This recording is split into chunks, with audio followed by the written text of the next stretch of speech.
Hi all, అందరు ఎలా ఉన్నారు? Welcome back to Laddus vlogs.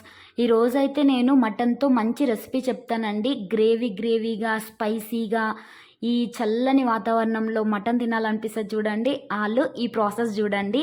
చాలా సింపుల్గా బ్యాచిలర్స్ అండ్ కొత్తగా మ్యారేజ్ అయిన వాళ్ళు కూడా ఈజీగా చేసేస్తారండి ఈ ప్రాసెస్ చూస్తే. నెక్స్ట్ ఈ ప్రాసెస్లో నేను చాలా సింపుల్గా చేశానండి. ఇంట్లో ఉన్న ఇంగ్రీడియంట్స్ తోటే చేశాను. ఇప్పుడు కుక్కర్లో చేద్దామండి. సింపుల్ వేలో అసలు గిన్నెలు అన్నీ చేయకుండా ఒకటే గిన్నెలో అన్నీ అయిపోవాలి, అట్లా చేసేద్దాము. ఇప్పుడు ఒక కుక్కర్ తీసుకొని అందులో ఆయిల్ వేడి అయినాకల్లా నేనైతే కొన్ని ఆనియన్స్ చిన్నగా కట్ చేసుకున్నాను. ఇంకా కొంచెం ఏమో మిక్సీకి పట్టుకున్నాను, ఎందుకంటే కొంచెం గ్రేవీ కావాలి కదా.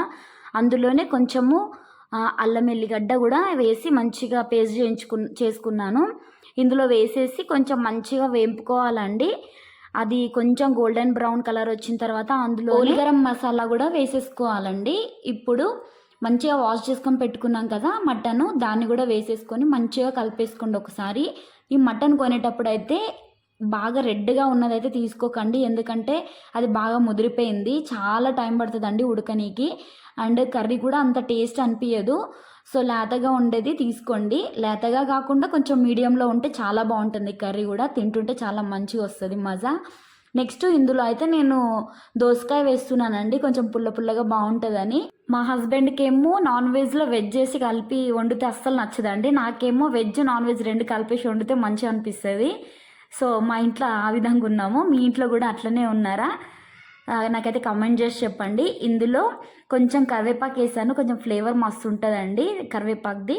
నెక్స్ట్ కారము, ధనియాల పొడి, జీలకర్ర పొడి వేసేసి మంచిగా మిక్స్ చేసుకోవాలండి. ఇప్పుడైతే ముక్క మునిగే వరకు వాటర్ వేసుకోండి. హాట్ వాటర్ అయితే కొంచెం జల్దీ ఉడుకుతుంది. ఈ కుక్కర్లో అయితే 3 విజిల్స్కే మంచిగా ఉడుకుతుంది ఫ్రెండ్స్. ఒక 3 విజిల్స్ అయిపోయినాకల్లా మూత తీసి చూసుకోవాలండి. ఇప్పుడు చూసారుగా పైన ఆయిల్ తేలింది. సో ఇప్పుడు ఆల్మోస్ట్ కర్రీ అయిపోయినట్టే. ఇప్పుడు లాస్ట్లో మనం దంచిపెట్టుకున్న మసాలా ఉంటుంది కదా, మటన్ మసాలా, అది వేసుకున్నాను. ఇంకా కొంచెం కొబ్బరి పొడి వేసుకున్నాను. ఇప్పుడు మూత పెట్టేసి ఒక 5 నిమిషాలు వదిలేస్తే ఇట్లా మొత్తం ఆయిల్ అంతా పైకి తేలి మంచిగా అవుతుందండి. కర్రీ కూడా మసాలా మొత్తము ముక్కలకు మంచిగా పట్టుకుని చాలా బాగుంటుంది.